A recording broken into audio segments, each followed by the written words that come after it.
मेरी टांगें काँप रही थी। अभी थोड़ी देर पहले मेरी शादी हुआ था और सब कुछ ठीक जा रहा था, लेकिन फिर भी मेरे हाथ डर से काँप रहे थे कि कहीं मेरी हकीकत दुनिया के सामने ना आ जाए। मेरा घूंघट ढलक रहा था और मैं बार बार अपने घूंघट को नीचे कर रही थी ताकि कोई मुझे देख न सके, कोई मुझे पहचान न सके और मैं सही सलामत के साथ अपने माँ बाप के घर से विदा हो जाऊं। मैं यहाँ से चुपचाप से विदा होना चाहती थी। मेरे माँ बाप का भी दिल जैसे हथेली में था। जो डर मुझे लगा था वही डर मेरे माँ बाप को भी लगा था। वह भी चाहते थे कि जल्द से जल्द मेरी विदाई हो जाए। मुझे गाड़ी में बिठाया गया और मैं अपने दूल्हे समेत अपने ससुराल पहुंच गई। हालांकि यहाँ आज मेरी जगह किसी और को आना था और जिसको आना था उसको तो मैं नशा की दवाइयाँ देकर गहरी नींद में सुलाकर आई थी और मुझे यही डर था कि उसके होश में आने से पहले पहले मैं विदा हो जाऊं। और मेरे सारे ससुराल यही समझ रहे थे कि जिसको मेरी जगह यहाँ पर ब्याह कराना था वही आई है, लेकिन उसमें से किसी को भी नहीं मालूम था कि वह तो दवाइयों के नशे में धुत स्टोर रूम में सो रही थी। उसके हाथ पांव रस्सियों से बंधे हुए थे और मेरे माँ बाप ने ही तो उसे रस्सियों से बांध कर यह सारा खेल खेला था।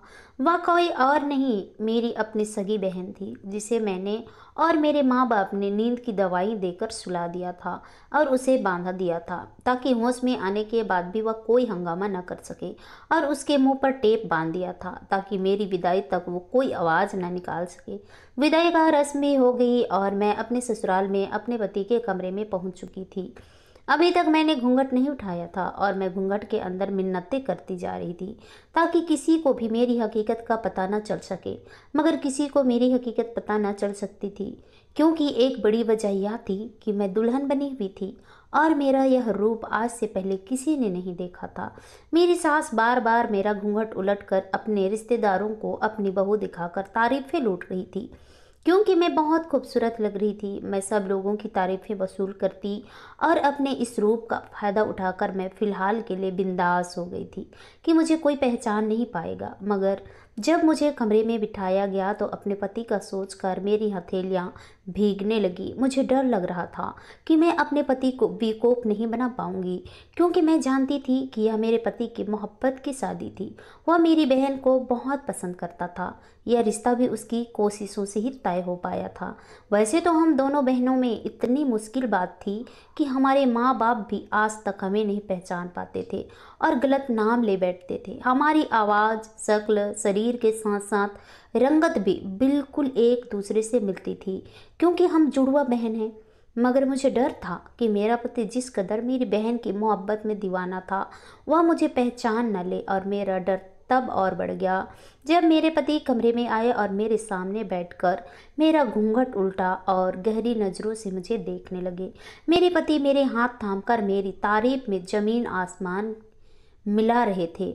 मैं घबराई हुई अपने डर को काबू पाने की कोशिश कर रही थी। वह मुझे अपनी मोहब्बत और बेताबी के किस्से बताते हुए मेरे पति ने एकदम चौंक कर मुझे देखा, फिर मुस्कुरा कर बोले, मैं इतनी मेहनत से तुम्हारी झिझक को अपने साथ ख़त्म किया था और अब तुम काफ़ी हद तक मेरे साथ बातचीत कर लेती थी, फिर आज क्या हो गया? तुम इतना घबरा क्यों रही हो? मैं अपने पति की इस बात पर बौखला गई और उसे बोली कि मंगेतर के साथ फ़ोन पर दोस्ताना माहौल में बातचीत करने और शादी की रात अपने पति के सामने बैठकर बात करने में बहुत बड़ा फ़र्क है। मेरी बात पर मेरे पति हंसने लगे, बोले कि तुमने ठीक कहा। तुम जैसी शर्मीली लड़की मैंने अपनी ज़िंदगी में नहीं देखा और तुम्हारी यही बात मुझे सबसे ज़्यादा पसंद आई थी। वरना हुस्न तो मैंने बहुत देखा है, लेकिन शर्मीली सबसे बड़ी चीज़ होती है और तुम में शर्मीलापन बहुत ज़्यादा है। अपने पति की बात पर मेरा रंग फीका पड़ गया। मुझे लगा जैसे उसने मुझे भिगोकर जूता मारा था। हालांकि मैं बाखूबी जानती थी कि मेरे पति सिर्फ बहुत अच्छी बात कर रहे हैं और यह तारीफ सिर्फ मेरी बहन के लिए था, मगर फिर भी इन बातों ने मुझे शर्मिंदगी में डाल दिया था। मगर सर झुकाए खामोशी से बैठी हुई थी। मेरे पति को लगा कि मैं शर्मा रही हूँ। वह मेरी शर्मो हया और खूबसूरती की तारीफ करते हैं। मुझे मेरे अंदर की अंदर आत्मा डर में डाल रही थी। मैंने पहली ही रात जान लिया था कि मेरे पति मेरी बहन की मोहब्बत में इतने डूबे हुए थे कि उन्हें मेरी कोई कमी महसूस तक नहीं हुई थी। वह इसी खुशी में था कि उन्होंने अपनी मोहब्बत को पा लिया था। वह मुझसे बोले, मुझे अभी तक यह सब ख्वाब सा लग रहा है कि मैंने तुम्हें पा लिया है। मैंने इस दिन का बहुत बेसब्री से इंतज़ार किया है और हर मुझे वहम सताते थे कि कहीं कुछ ऐसा ना हो जाए कि मैं तुम्हें खो दूं। लेकिन आज मेरे सब वहम ख़त्म हो गए। मेरे पति की बातें मुझे घबराहट में डाल रही थी। मुझे उसकी प्यार भरी बातें सुकून में डालने की बजाय सूली पर लटका गई थी। मैंने समझ लिया कि इस घर में मुझे बहुत संभल कर रहना था। अभी तो मैंने ज़िंदगी में कदम नहीं रखा था। पति की तरफ से तो मैं ताज्जुब का शिकार हो चुकी थी, मगर अभी ससुराल वालों से मेरा डर बाकी था, क्योंकि मैं नहीं जानती थी कि मुझे सादगी में और आम जिंदगी में देखकर वह सब कैसा बर्ताव करने वाले थे। मेरे पति ने मुझे एक सोने का लॉकेट तोहफे में दिया। वह लॉकेट बहुत खूबसूरत था। उसे देखकर मेरी आंखें चमक उठी थी। मुझे तोहफा पसंद आया। वह बोले कि मैं इससे भी ज़्यादा कीमती तोहफा देना चाहता था, मगर मुझे तुम्हारी सादगी ने रोक लिया। मैंने जब तुम्हें महंगा तोहफा दिया था तो तुम मुझसे नाराज होने लगी थी कि मैं तुम्हें और तरह समझता हूँ, इसलिए इतना पैसा खर्च कर रहा हूँ। अपने पति की बात पर मैं हड़बड़ा गई, क्योंकि मुझे वह कीमती लॉकेट बहुत खुश कर गया था। मेरे पति तो अपने ही में खोए हुए थे। बोल रहे थे कि तुम्हें ना जाने क्यों मेरी मोहब्बत पर यकीन नहीं आता था, मगर अब तुम मेरे पास आ गई हो तो मैं तुम्हें अपनी मोहब्बत का यकीन दिलाऊंगा। तुम्हें बताऊंगा कि मैं तुम्हें लालची बिल्कुल नहीं समझता, बल्कि यह मेरी मोहब्बत है कि मैं दुनिया की हर खुशी, हर कीमती चीज़ तुम्हारे कदमों में ढेर कर देना चाहता हूँ। मैं इस मोहब्बत पर मुस्कुराने लगी। मेरे डर भी कम होने लगा कि मैं अगर अपने पति के सामने संभल कर रहती तो फिर मुझे इस घर से कोई नहीं निकालने वाला था। शादी के पहले ही दिन मेरे पति ने मेरी बहुत मदद की। मुझे अपने घर का रहन सहन, सबके मिजाज समझाते हुए मेरे पति मेरे साथ साथ रहे। हालांकि वह बहुत बार पहले बात यही भी जाहिर कर चुके थे कि यह सब बातें वह पहले ही अपने मंगेतर को बता चुके थे, मगर भला हो उनकी खुशी का कि वह हर पुरानी बात दोहराते मेरे लिए आसानी पैदा करने लगे। मेरे पति मुझे अपनी माँ और बहनों के पास बिठाकर खुद खानदान के मर्दों से मिलने चले गए। पहला दिन तो मेहमानों के साथ की खातिरदारी में गुजरा और मुझ पर खास ध्यान होने के बावजूद भी किसी के पास इतना वक्त नहीं था कि मेरी बदली वाली बात को महसूस किया जाता। मैं सबके पास महारानी बनी बैठी थी और मुझे बिल्कुल एहसास नहीं हुआ कि मैं अपनी सगी बहन की किस्मत जी रही थी। इन मोहब्बतों पर उसका हक था, मगर मेरी मजबूरी ने मुझे यहाँ ला बिठाया था। इसलिए मैंने खुद को कसूरवार ठहराने के बजाय उन मोहब्बतों को दिल से स्वीकार किया था। मैं ससुराली रिश्तेदारों और मेहमानों से मिलते हुए भी बेचैनी से अपने माँ बाप का इंतज़ार करने लगी। मेरा इंतज़ार बढ़ता जा रहा था, मगर मेरे माँ बाप आने का नाम ही नहीं ले रहे थे। मेरी परेशानी देखकर मेरे पति मेरे पास आए। प्यार से मुझे तसल्ली देने लगे कि फिक्र मत करो, यकीनन आंटी और अंकल ट्रैफिक में फंस गए होंगे। मैंने चेहरे पर मुश्किल से मुस्कुराहट सजाई, वरना मैं जानती थी कि इस देरी की वजह से क्या थी। मेरी माँ बाप शायद घर से ही नहीं निकल पा रहे थे। मुझे शक था कि वह अभी तक उसी बात में उलझे हुए थे जिस बात पर मेरी शादी हुई थी, और आज मैं सौरभ की दुल्हन बनी सर उठाकर इज्जत से बैठी थी। अगर मेरे माँ बाप मेरी मदद न करते तो शायद आज मैं अंधेरों में सर झुकाए बैठी होती और सारी जिंदगी लोग से मुंह छुपाती फिर रही होती। मेरा दिल अपने माँ बाप के प्यार से भरने लगा था। उसी वक्त मेरे पापा मुझे आते हुए नजर आए तो मैं खुश हो गई। मेरे पापा तो मुझसे मिलकर मेरे पति के पास चले गए, जबकि मेरी माँ मेरे साथ बैठ गई। मैंने गौर किया, मेरी माँ बहुत चिंतित सी लग रही थी और वह मुश्किल सब लोगों के सामने अपना भरम करने के लिए वो होठों पर मुस्कुराहट सजाए बैठी थी। मैं परेशान होने लगी। बेसब्री से अपनी माँ के करीब होकर उनको शांत करते हुए बोली कि आप परेशान क्यों लग रही हैं?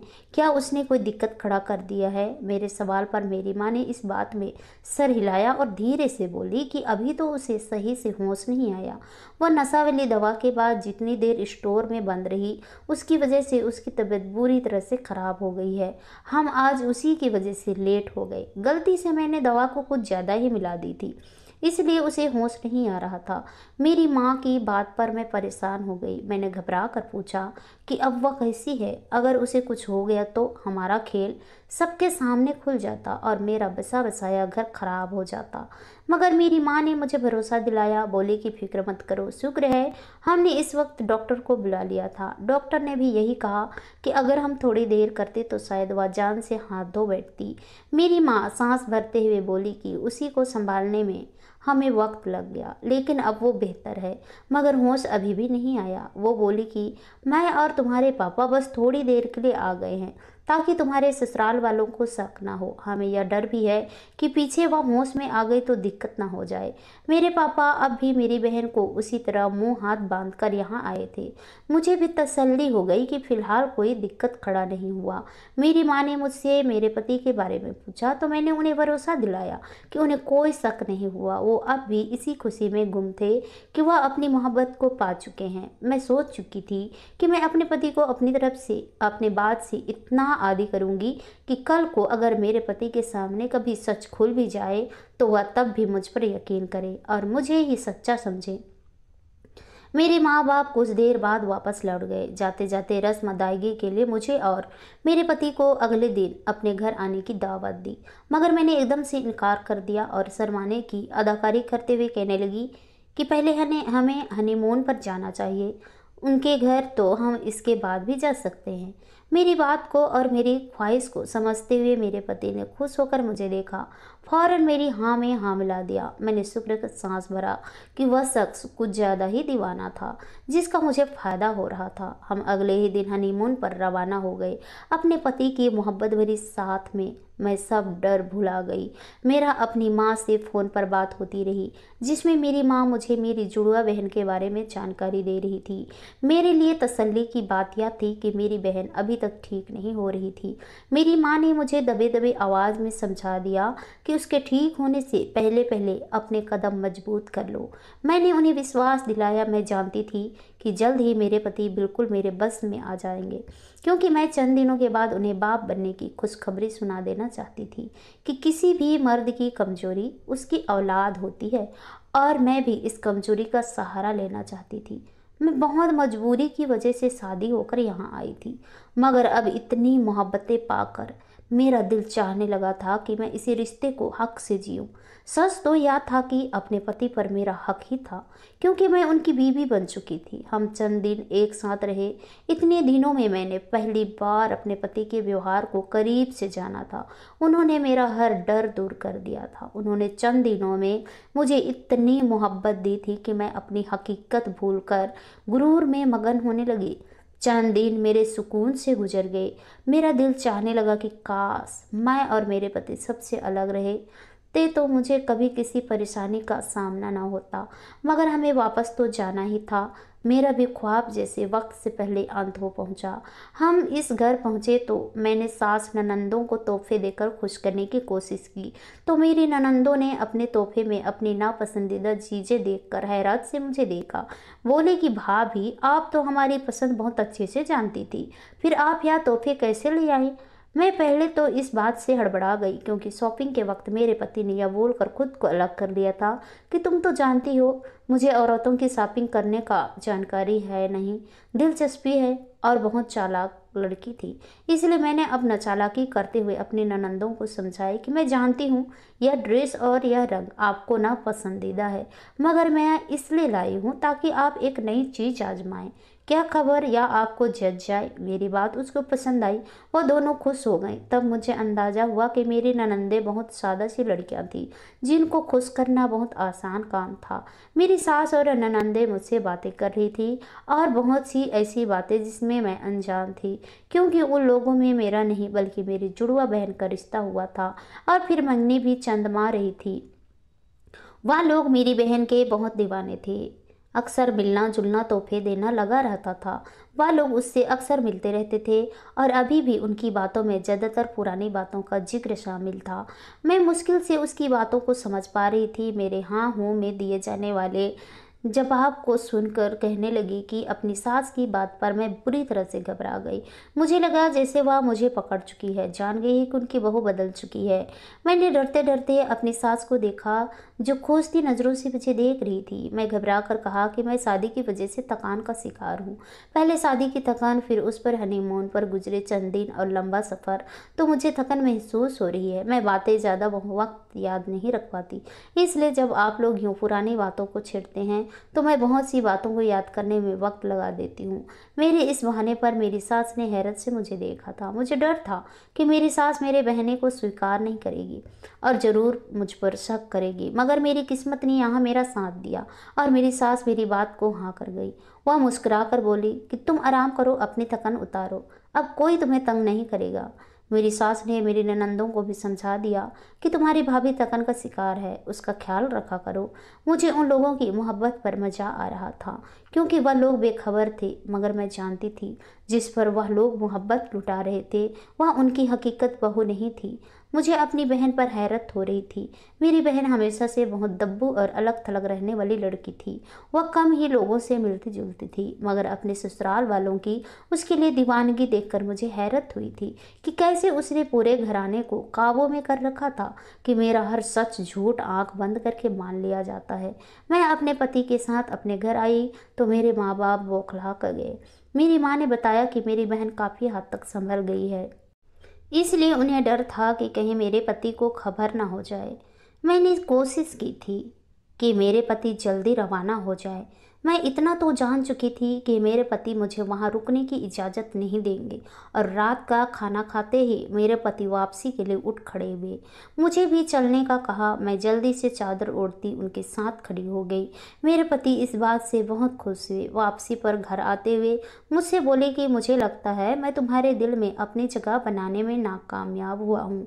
आज तुमने अपने माँ बाप के पास रहने की जिद करने के बजाय जैसे मेरे साथ वापस आने को राजी थी। यह बात मुझे बहुत अच्छी लगी है। वह मुझ पर दीवानावार मोहब्बत निछावर करने लगे और मुझसे हर बात की तरह वादा करने लगे कि वह मुझसे हमेशा मोहब्बत करेंगे, कभी मुझे उदास नहीं होने देंगे। उनकी बेताबियाँ और प्यार पर मैं नाज होने लगी। अब मुझे पकड़े जाने के डर से ज़्यादा यह डर रहने लगा कि कहीं किसी दिन सच पता न चलने पर मेरे पति छोड़ न दे। मेरे पति ने एक दिन मुझसे फरमाइश की कि मैं उनके लिए एक कुछ बनाऊं। वह मेरे हाथ का जायजा चखना चाहते थे। मैं डरते डरते पूछा कि अगर मुझे कुछ बनाना ना आता हो तो आप क्या करेंगे। दरअसल मेरी बहन की कुकिंग बहुत अच्छी थी। वो बहुत बना वो खाना बनाने की शौकीन थी, जबकि मैं खाना अच्छा नहीं बना सकती थी। मुझे लगा कि आज मेरी हकीकत सब पर खुलने वाली थी। मेरा दिन ख़त्म होने को थी और मैं जल्द बेनकाब हो जाती, मगर मेरे पति की बातें ने मेरी सांस बहाल कर दी। वह बोले कि तुम्हें सब बनाना आता है और तुमने वादा किया था कि तुम मेरे लिए अपने हाथ से कुछ मीठा बनाकर खिलाओगी। तुम जैसा भी बनाओगी मैं शौक से खाऊंगा। मैं यह सुनकर खुश हो गई। मेरे ससुराल वाले सब खुले दिल से मुझे किचन में अपनी मर्जी से कुछ भी बनाने का बोलने लगे। मैंने किचन में जाकर अपनी माँ को फ़ोन मिलाकर खीर बनाने का तरीका पूछा और बहुत मेहनत से खीर बनाई। बहुत कोशिश के बावजूद मुझसे मीठा बहुत ज़्यादा हो गया। मेरे ससुराल वाले ने मुझे नरमी से यह गलती बता दी, मगर मेरे पति ने बहुत शौक से खीर खाई और तोहफे में मुझे सोने के कंगन पहनाए। मैं हवाओं में उड़ने लगी, किसी दूसरे की मोहब्बत पर हक जताती मैं जिंदगी को जी रही थी।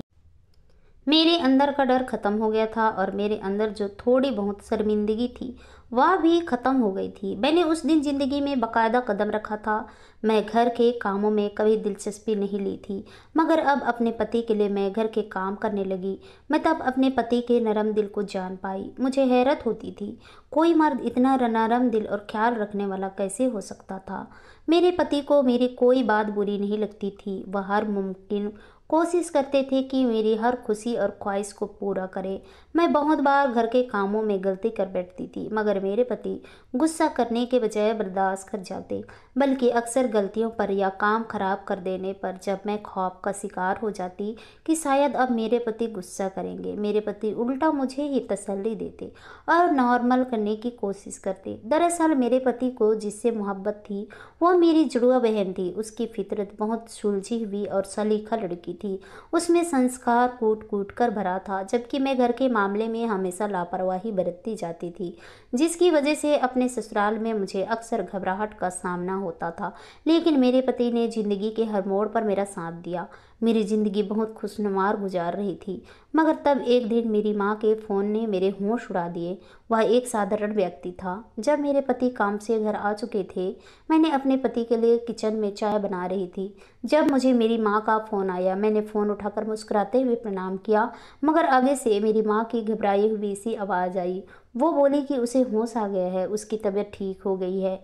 मैं जो इन चंद दिनों में अपनी बहन को बिल्कुल भुला चुकी थी, अपनी माँ की बात सुनकर मैं चौंक गई, खोकर हो गई। मेरे हाथ पैर फूल रहे थे। मैंने आसपास नज़र दौड़ाई, अपनी माँ से पूछा कि उसे कुछ पता तो नहीं चला। मेरी माँ ने बताया कि वह जागते ही अपनी शादी का पूछने लगी है। उसका पहला सवाल यही था कि उसकी शादी हो रही थी, फिर क्या हुआ और वह इस हाल में क्यों है। यह सुनकर मेरा दिल बैठ गया। मेरी आंखों के आगे अंधेरा छाने लगा। मुझे अपनी किस्मत पर रोना आया।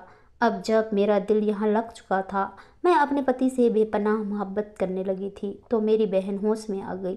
मैंने रोते हुए अपनी माँ से कहा कि अब वह मेरा घर उजाड़ देगी, वह मुझसे मेरी सब खुशियाँ छीन लेगी। मेरी माँ ने मुझे सब्र दिलाया, बोली कि रोना बंद करो, फिक्र मत करो, हम तुम्हारे साथ हैं। मेरी परेशानी पर मेरी माँ बोली कि मैंने उसे यही बोल दिया है कि लड़के ने अचानक शादी के दिन तुमसे शादी करने से इनकार कर दिया था, इसलिए हमने तुम्हें नींद की दवा देकर सुला दिया ताकि तुम डिप्रेशन का शिकार ना हो जाओ। मैं हैरान हुई। मेरी माँ ने पूछा कि क्या वह यह सुनकर खामोश हो गई। वो बोले कि खामोश तो नहीं हुई, रोती जा रही है। वह चाहती है कि तुम्हारे पति से बात करके जवाब पूछे, मगर हम उसे ऐसा करने नहीं देंगे। तुम जल्दी से अपना रिश्ता मजबूत करो ताकि तुम पर ज़्यादा यकीन किया जाए। इतना बोलकर मेरी माँ कुछ देर के बाद सरगोशी में बोली कि अब वक्त आ चुका है, तुम अगला कदम उठाओ। तुम जानती हो, उसी के बाद तुम्हारी बहन की कोई जगह बाकी नहीं रहेगी, वरना वह जिस कदर शोर शराबा कर रही है, एक दिन तुम्हारा पति छीन लेगी। मैं अपनी माँ की बात पर सोच में पड़ गई, फिर कॉल काट दी। चाय बनने पर मैं चाय कप में डालने लगी। इतनी देर बाद एक बार फिर मैं उसी डर में गुम हो गई थी, कहीं मैं पकड़ी न जाऊं।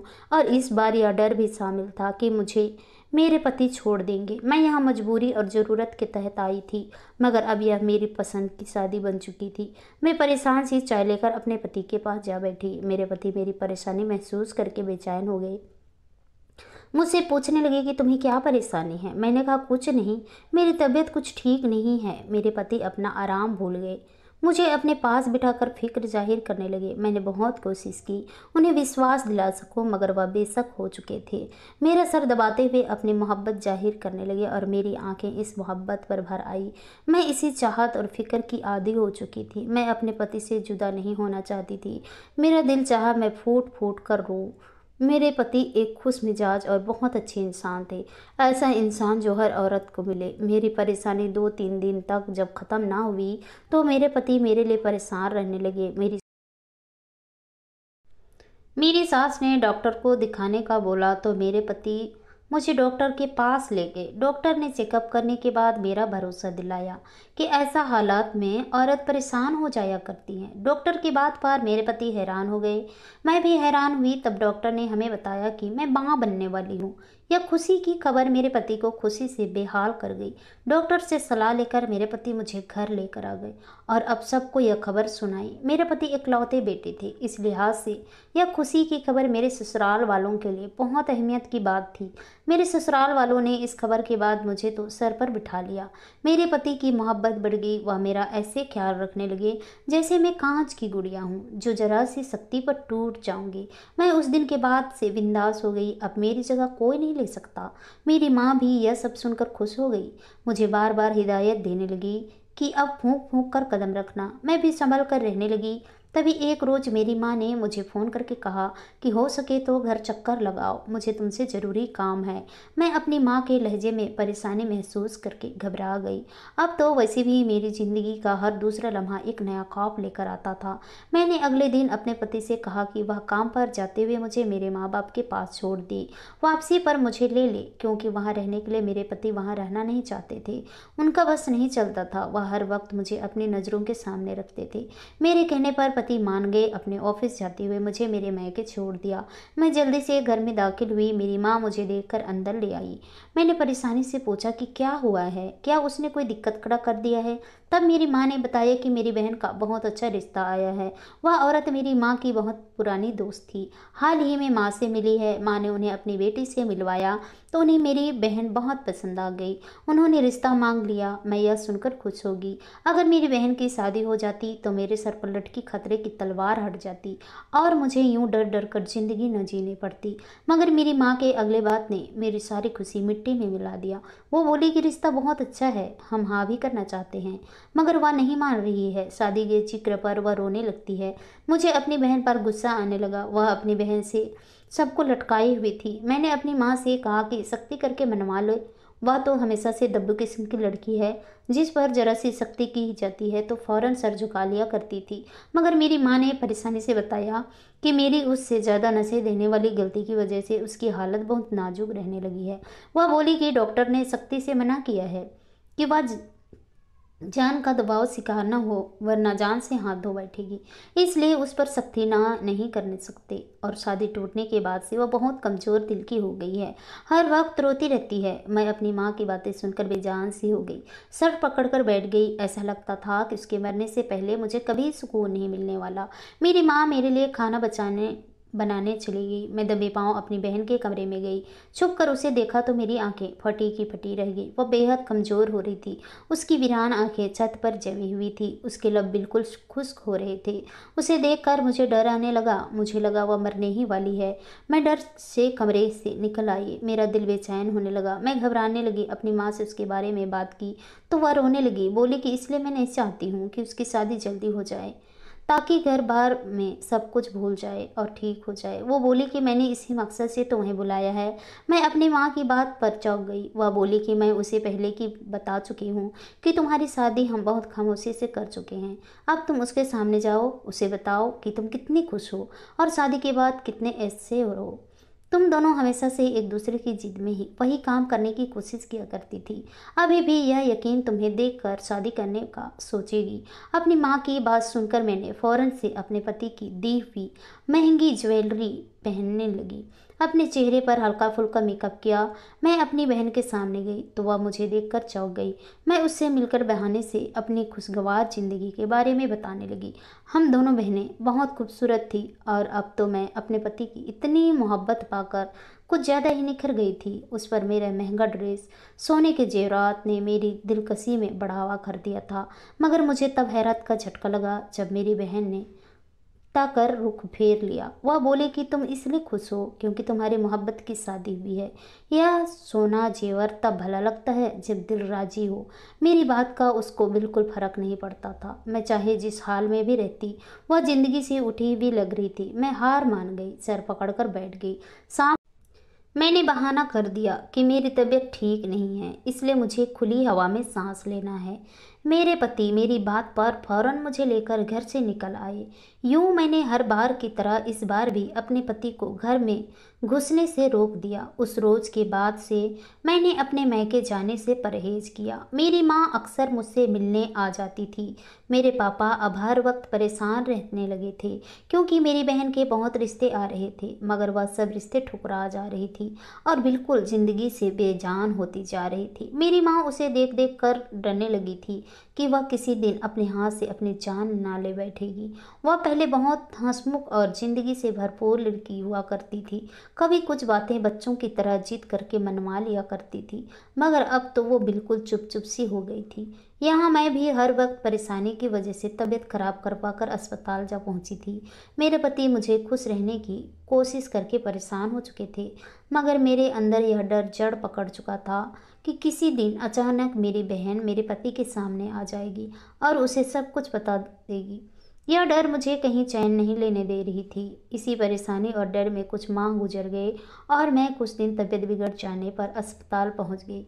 7वें माह में ही मेरा बेटा पैदा हुआ। मैं अस्पताल में दाखिल थी और मेरा बेटा घर में मेरी सास के पास था। पूरा घराना उस बच्चे को पाकर बहुत खुश था। मैं अपने घर वालों को बता नहीं दे पाई थी, क्योंकि मुझे डर था कि मेरी बहन भी मेरा बेटा देखने ना आ जाएगी। मैं जितने दिन अस्पताल में रही, मेरे पति मेरे पास रहे, दिन रात ख्याल रखा। तीसरे दिन मैं अपने पति के साथ अस्पताल से वापस जा रही थी।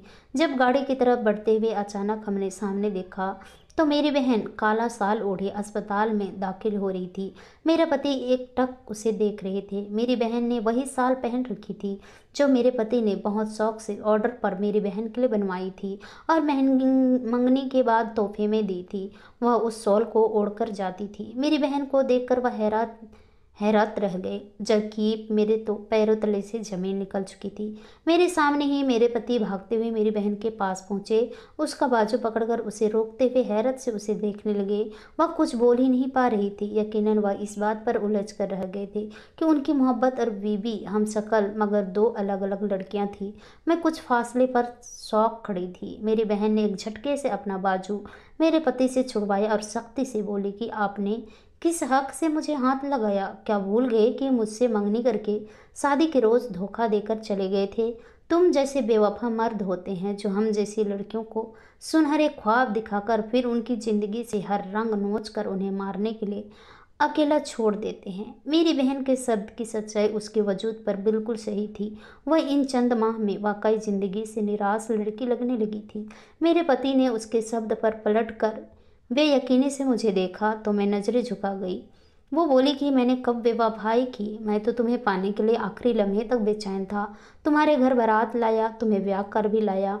अगर यह तुम हो तो वह लड़की कौन है जिसे तुम्हारे माँ बाप ने तुम्हारी जगह मेरे हवाले किया था? मेरे पति ने मुझे देखते हुए सवाल किया तो मेरा दिल चाहा मैं वहाँ से भाग जाऊँ, उन दोनों की नज़रों से ओझल हो जाऊँ। मेरी बहन ने मेरे पति के सवाल पर पहली बार मुझे देखा और सदमे से चौंक कर गई। उसकी आंखें भीगने लगी। वह सिसक कर बोली, तुम कैसे मर्द हो जिसने जिद करके मुझसे मंगनी की और शादी मेरी बहन से कर ली? वह मुझे देखकर दुखी होकर बोली, क्या तुम्हारी इज्जत से खेलने वाला तुम्हारा महबूब यही शख्स था? इसलिए तो इसने तुम्हें अपना लिया। मगर मेरा क्या कसूर था? मुझे क्यों इस्तेमाल किया गया? मेरे जज्बात से क्यों खेला गया? मेरी बहन फूट फूट कर रोने लगी। सदमे से उसकी हालत खराब होने लगी। मेरे पति इससे पहले कुछ समझाते या मुझसे सवाल करते मेरी बहन सामने बेजान सी जमीन पर ढेर हो गई।